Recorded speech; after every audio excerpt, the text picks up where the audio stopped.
অলি আউলিয়াদের মাজার ভাঙার প্রতিবাদে জাতীয় প্রেস ক্লাবে মানববন্ধন করছেন আশেকে আউলিয়ারা। সেখানে আছেন সহকর্মী রাশেদ আনিস, যুক্ত হচ্ছি তার সাথে। রাশেদ, মানববন্ধনে বক্তারা কি বলছেন?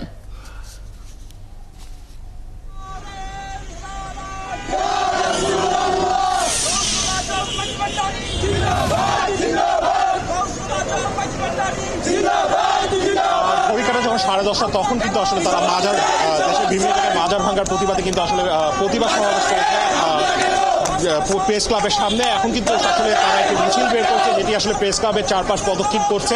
তারা আসলে 5 দফা দাবি দিয়েছেন, তারা আসলে তীব্র প্রতিবাদ জানিয়েছেন। তারা বলেছেন যে যেভাবে সরকার উপদেষ্টারা মসজিদ, গির্জা, মন্দির সেগুলো পাহারা দিচ্ছে, সেরকমভাবে যাতে মাজারগুলো আসলে পাহারা দেওয়া হয়।